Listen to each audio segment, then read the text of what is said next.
नमस्कार दोस्तों, मैं राजू और द हिंदू टॉक्स में आप सभी का एक बार फिर से स्वागत है। आज हम एक ऐसे घटना के बारे में चर्चा करने वाले हैं जिस पर सबसे ज्यादा चर्चा होनी चाहिए थी, लेकिन अभी मीडिया में पता नहीं कहीं चर्चा हो रहा है या नहीं।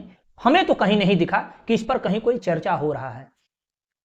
मैं आपको लिए चलता हूं राजस्थान, और राजस्थान का डिडवाना कुचामन गांव में। वहां के रहने वाले थे सुखराम जाट, जो नॉर्मल हम आम तौर पे जो घरेलू लड़के हैं उसी तरह का वो लड़का था। 2017 ईस्वी में भारतीय वायुसेना में वो बहाल हो जाता है। अभी वो हैदराबाद में पोस्टेड था।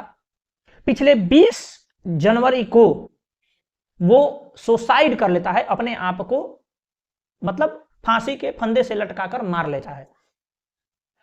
जब इसकी तहकीकात के लिए जब पुलिस जाती है, जब पुलिस अंदर घुसती है और जब इनके परिवार वालों से पूछा जाता है, तो इनके जो पिता है, सुखराम जाट के पिता आसाराम जाट, वो बताते हैं कि सुखराम जाट जब से एयरफोर्स में बहाल हुआ था, उसका एक मित्र था सद्दाम हुसैन, वो उससे पैसे ऐंठा करता था और अपनी पत्नी साजिदा के मार्फत, साजिदा के सहारे उस पर झूठा केस दायर करके उससे जबरदस्ती पैसे ऐंठता था और उससे इस्लाम कबूल करने के लिए बार बार दबाव डाल रहा था। बताइए इनकी पैठ कितनी गहरी है कि भारतीय नौसेना या भारतीय वायुसेना के जवानों तक को नहीं छोड़ रहे हैं। मैं कहानी को पूरे विस्तार से बताता हूं। आमतौर पे जो घरेलू लड़के होते हैं, नौकरी लगने के बाद जब वे छुट्टी पे आते हैं तो अपने किसी करीबी दोस्त के साथ, पड़ोस वालों के साथ घूमते फिरते हैं, उनके साथ मौज मस्ती करते हैं। उसी तरीके से सुखराम जाट भी अपने दोस्त सद्दाम हुसैन के साथ घुमा फिरा करता था।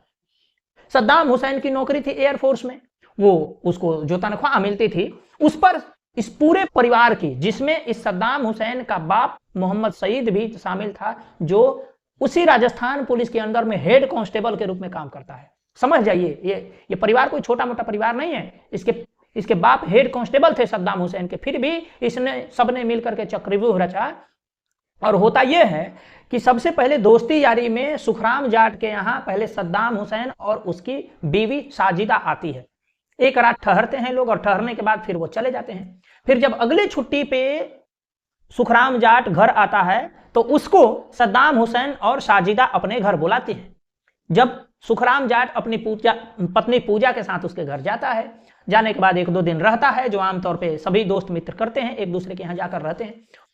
उसी रहने के दौरान, जिस दौरान सद्दाम हुसैन के घर में सुखराम जाट और उसकी पत्नी पूजा ठहरी थी, उसी दौरान इन लोगों के मन में सुखराम जाट और पूजा के विचारों में इतनी घृणा भरी गई हिंदू धर्म के खिलाफ, और इस तरीके से इन लोगों के ऊपर दबाव बनाया गया कि आप इस्लाम कबूल कर लीजिए, कि मतलब ये लोग परेशान हो गए, खास करके सुखराम जाट को, क्योंकि यदि पति ही परिवर्तित हो जाता है, कन्वर्ट हो जाता है, तो पत्नी को कन्वर्ट कराना आसान होता है।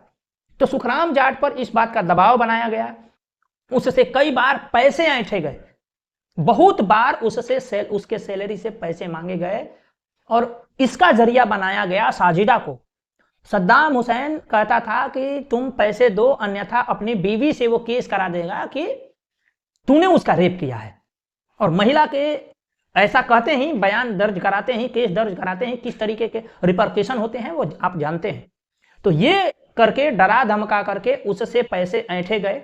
इस दरमियान उसने ये सारी बातें अपने एक मित्र, अपने एक कोई रिश्तेदार जो हैदराबाद में ही रहते थे, सुखराम ने बता दी कि ऐसा ऐसा होता था। वो रिश्तेदार बोला भी कि चलो तो हम चल के बात करते हैं इस मामले में, क्या ऐसा मामला क्या है कि आपको परेशान किया जा रहा है। लेकिन सुखराम जाट ने मना कर दिया कि हम इसको हैंडल कर लेंगे, लेकिन अंततः उससे हैंडल नहीं हो पाया। और अभी से लगभग 1 महीना पहले 20 जनवरी को इन्हीं लोगों से तंग आकर सुखराम जाट नामक जो युवक था, जो एयरफोर्स में एक अच्छे पद पर कार्य करता था, वह अपने गले में फांसी लगाकर सुसाइड कर लेता है। अब जब ये मामला उजागर हुआ तो राजस्थान की पुलिस ने इस मामले में एसआईटी गठित की है और लोगों से पूछताछ की जा रही है। अब सवाल ये उठता है कि इनकी पैठ कितनी गहरी है, इनकी नजर कितनी गहरी है। हमारे नौनिहाल जो लड़के हैं घरों के, उन पर भी इनकी नजर है। उनके साथ आपकी मित्रता कितनी भारी पड़ सकती है, ये इस एग्जाम्पल से समझा जा सकता है। आप ये देखिए ना कि इनके घर में पढ़े लिखे लोग थे, इनके पिता जो हैं मोहम्मद सईद, वो स्वयं हेड कांस्टेबल है, लेकिन इनकी सोच ये है कि पूरे दुनिया में अल्लाह का राज, इस्लाम का राज कायम करना है। और ये जो फितूर है, ये जो कीड़ा भरा हुआ है दिमाग में कि पूरे दुनिया में अल्लाह का राज कायम करना है, इस्लाम कायम करना है, और इसी फितूर में, इसी कीड़े के चलते इनकी जो बुद्धि होती है, चाहे ये कितना हो पढ़ ले, इनकी बुद्धि बस वही कीड़ा काटता रहता है इनके बुद्धि में। और उसी फितूर के कारण, उसी कीड़े के वजह से ये जहां जाते हैं अपना मजहबी कट्टरता दिखलाते हैं, जिसके साथ भी इनकी मित्रता हो उसके साथ विश्वासघात करते हैं। और ये इसका बहुत ही मतलब सटीक उदाहरण है। आपने कई बार सुना होगा कि ऐसे लोगों के साथ किस तरीके से छल से उनसे कलमा पढ़वा लिया जाता है, उनको उनके भोजन में कुछ फातिहा पढ़ दिया जाता है, और इनके दिमाग में हमेशा यही फितूर चलता रहता है कि किस तरीके से इस्लाम का प्रचार किया जाए, चाहे धोखे से हो या जबरदस्ती हो या किसी और माध्यम से ही क्यों ना हो। तो ये जो पूरे दुनिया में इस्लाम कायम करने का ये जो कीड़ा है, ये बहुत ही खतरनाक मोड़ ले रहा है, और ये हमारे नौनिहालों को निगल रहा है धीरे धीरे करके। ये सबसे बड़ा विषय होना चाहिए आज के समय में, बहस होनी चाहिए इस पर।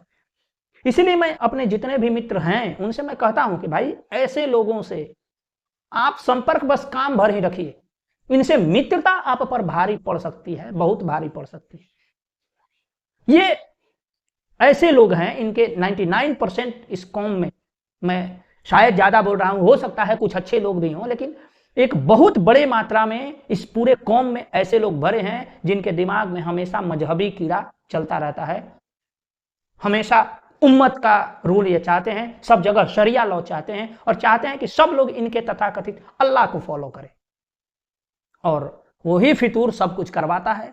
ये घटना बहुत ही सोचने पर विवश करती है कि आखिर हमारे समाज में चल क्या रहा है। और ये काम, ऐसे घटनाओं को रोकने के लिए जो जिम्मेदारी है वो केवल सरकार की नहीं है, हमारी और आपकी भी बनती है। हम अपने बच्चों को, अपने आने वाले जनरेशन्स को इतने शिक्षित करें, उनको बताएं कि इन लोगों से बच के रहना है। और यदि कोई आपसे पैसे ऐंठने के बारे में कुछ कहता है तो आप तुरंत अपने परिवार वालों को बताइए, पुलिस वालों को सूचित करिए, इसके बारे में उपाय करिए। और मेरा पहला ओपिनियन यही है कि ऐसे लोगों से आप संपर्क ही न रखें, या यदि आपके कार्य क्षेत्र में ऐसे लोग हैं तो उनसे केवल काम भर ही मतलब रखिए। कार्य से अधिक उनसे मतलब रखना आपके लिए खतरे से खाली नहीं है। हालांकि आप अपने अनुभव, अपने विचार हमें कमेंट बॉक्स में अवश्य लिख सकते हैं। आपको ये वीडियो अच्छा लगा, इन्फॉर्मेशन अच्छा लगा, तो इस वीडियो को लाइक, शेयर और सब्सक्राइब अवश्य करिएगा। आपका बहुत बहुत आभार। नमस्कार।